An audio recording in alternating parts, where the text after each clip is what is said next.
Okay, let's do a little Raw recap. Now, I know people are not going to like what I'm going to say. And I want to make this clear to anyone who hears this. I understand your point of view. And I'm sure some of you are going to say, why are you watching wrestling? Stop watching. Well, I'm going to say this. I'm a wrestling reviewer. And that does not mean I hate wrestling. I'm just being honest about my opinion. And I'm going to be honest here. I'm not getting paid to say anything good about any company. I'm not getting paid to say anything good about anybody else. I'm being 100% honest to you. That's one of the reasons why people come to this channel and they like me. Because I'm honest. And let's be honest. The Raw reunion was the biggest waste of time we could have gotten. And I'm not saying that seeing everyone there, but one thing that confuses me. Why would you have Alicia Fox as a legend? She's been in the business for a while. Say about what? She got in there around 2008, 2007 or 6. Not much older than Kofi Kingston. I'm not exactly sure when she started. Maybe 2006? She can't be a legend. So why are they treating her like one? Anyway, let's be honest here. I'm not against the legends. It was nice seeing them. But this did not help us to build for SummerSlam. Because I'd rather think of Slammiversary than SummerSlam. SummerSlam is not being built. You didn't really gain anything for anyone's progression.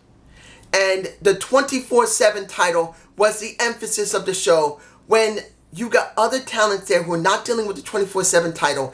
And it meant nothing to them. Now, I'm sure people are going to say, well, the Usos got a little rub with their dad and John Cena. And when it comes to Seth Rollins, he had DX. No. This didn't increase anything for the Usos. We already know they've been able to beat the Revival because we know that the company doesn't give a damn about the Revival. So they keep jobbing. And when it comes to Seth Rollins, this wasn't about Seth.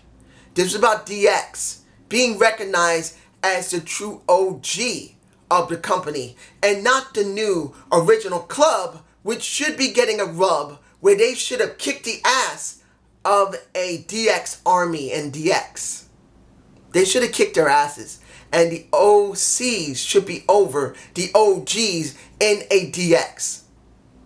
Was not about them. And the last thing I'm going to say is this. No, wait. I should say at least about the 24/7 title. I'm going to say this about the 24/7. I'm still not interested in it. Under the terms of what I said before, if this wasn't about how bad the company is, if the 24/7 title had just been brought in when the company was doing good, I would enjoy it. I would. But because the company is such bad shape and so badly treating its talent, I don't care about the title. Now, are Truth and Rockstar split over? Hell yeah, they are. After the title changed hands from George Briscoe, Pat Patterson, Renee Michelle, not Renee Michelle, Candice Murray, was it Candice Murray? I think it was Candice Murray. And it changed so many hands. That title didn't mean as much as many people think it does. Because you only got Rockstar Spud and R-Truth over. And no one else means anything. It just feels a waste of time. The show was a waste of time because it didn't give anything to anybody. And I want to say this very clear. And I'm going to talk about Bray Wyatt. And I am going to talk about Bray Wyatt. And what happened with him and Mick Foley. But even that, better yet, I'll leave that. I'll explain what's going on in Smackdown Live. Okay, let's go to Smackdown Live. Was it better than the Raw reunion? Of course it was. Because the talent was the emphasis, not the former talent who really didn't help anybody.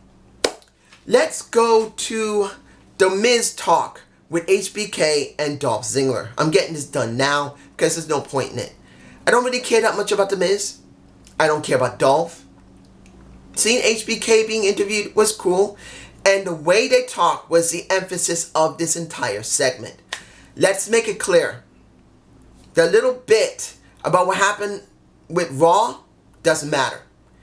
when it came to Dolph coming out, when it came to Dolph messing with a HBK, saying it is a waste seeing you like this, I idolized you, but in the end, and they're in my face, in the end, you are nothing but a freaking joke. And HBK owned it. He said, yeah, I'm a joke.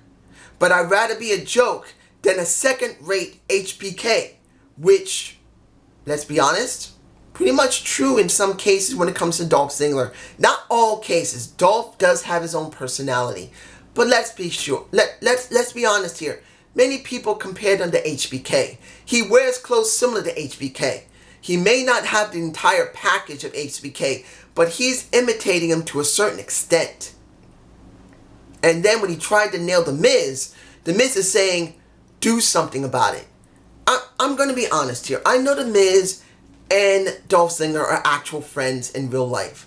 But let's be honest here. The Miz has taken a lot of stuff from a lot of people, saying he's a piece of garbage. He can't do nothing because he's been from the real world and television. But he managed to take different aspects of different wrestlers and make a Frankenstein of a character which has gotten him over. And when it comes to Dolph, no matter how many times he has shown that he can be something entirely different and unique, he's gotten nowhere. You tell me I'm right or wrong, but that's how it felt. And this entire situation makes me think you're going to have HBK in a feud with Dolph and The Miz, and HBK is going to be in Miz's corner. Probably at SummerSlam. I really don't feel any interest in this. If you're going to have HBK go up against Dolph, then you might have something. Now, I don't want to see HBK 100% if he's not in great shape. But at least it'll be different for Dolph. Because then at least HBK will be doing something for somebody else he hasn't done in quite a while. Samoa, no, not yet, not yet. Let's do this now. Ember Moon versus Charlotte. This was so blatant. Ember Moon versus Charlotte. Charlotte kicks a little bit of ass of the Ember Moon. Bayley comes out. The match doesn't even last more than not even a minute and a half. And you got Ember Moon winning in a roll-up. Angering Charlotte to the point that now she wants to be in SummerSlam and she's going to find herself an opponent for SummerSlam. We know this got to be a triple threat between Charlotte, Ember Moon, and Bayley. Unless either Shayna Baszler from NXT comes up or you got a Ronda Rousey returning. It's either one of those two alternate to this triple threat. To be honest, I'd rather see Charlotte go up against Shayna Baszler as like an exhibition from the NXT champion, from a former NXT champion. At least that would be different. Because as it stands now, we may get a triple threat between Charlotte, Bayley, and Ember Moon. And I don't want to see it because I'm bored of Charlotte. She's always in the main title, and we don't get anything new from her. Yeah, she doesn't win every single time, but she's always there. Boring. Now, Mustafa Ali. Put him in the ring, please. Somebody put him in the damn ring because I'm tired of seeing these promo segments. It doesn't mean they're not well done. At least they're in different environments. Unlike where they always have it in the back of the arena where everyone is staying. This has been different. And it's good that he's talking. But he's doing nothing. He needs to get in the ring to make some use of all these promos. Because if he's not doing it, it means nothing. Now this kind of leads me into Finn Balor's interview and the Bray Wyatt coming out. We've already heard the rumors that Bray Wyatt and Finn were going to have a match, and pretty much Finn may go away for either a couple of weeks or a couple of months. I can't tell you which one it is because there have been contradicting stories. I don't know which one it is. He could be going for 2 months or he could be going for 2 weeks. Personally, I don't care. What the problem here is this. If Finn is not the demon, this match must be a squash match for Bray Wyatt. Because I'm going to make this clear. Because of what happened with Finn 8 days ago and Mick Foley last night. Finn was destroyed by Bray, the Fiend, 8 days ago. Looked fine, even though a lot of people weren't too fond that he used Sister Abigail instead of something new. But then when he had Mick Foley, he had the Mandible Claw, which I think is a much better move for him in his new persona. If he has to use Sister Abigail, it should be when he can't get his hands around you with the Mandible Claw. As a fallback, not as a primary. But here's the thing that I want to make very clear, and I've said this multiple times before. It makes no difference which, and I will say, it was nice when you saw the Firefly Funhouse, when he was talking about that he accepts Finn's challenge, and that the Fiend doesn't like him, that Bray, the good guy, does like him, but the Fiend is sinister, the Fiend is deadly, the Fiend will destroy. That is nice, but unless Bray destroys Finn and then wins matches, this means nothing. And I'm not going to say I liked it. I know I said something earlier that it was okay, it was good, but means nothing. I can say it's okay, I can say it's good, I can say it's great. But what does it mean without wins in the freaking ring? He can destroy anybody outside the ring and talk his ass off like Samoa Joe, which means nothing if it doesn't translate in the ring. So as nice as it is, and I've seen people say it's awesome, and I'm not saying that it isn't, but I'm not falling for it. Because unless Bray starts winning in the freaking ring and destroys his opponents like a Finn Balor, if he's not doing the demon, which would make sense, no demon, he destroys Finn very easily, move on, this means nothing. It's garbage. It's shit. And I'm saying it now. These segments may look great, but they're still shit until you see Bray Wyatt actually win. Now, you guys can tell me below how you feel about it. I'm sure a lot of people will say, are you stupid? These are awesome. He will win. Really. How many times have we gone through Bray Wyatt in his iterations? When he was working with Daniel Bryan. When he was working with Kane. When he was working with Randy Orton. You want me to continue? I don't need to be answered because you know I'm right. How many different iterations has he had his chance and they never let him get anywhere? He gets nowhere even after having a title. Let's move on. Okay. Let's see here. Shinsuke Nakamura versus Apollo Crews. It's in my face. I saw NXT, the last week's version. I'm going to see NXT this week.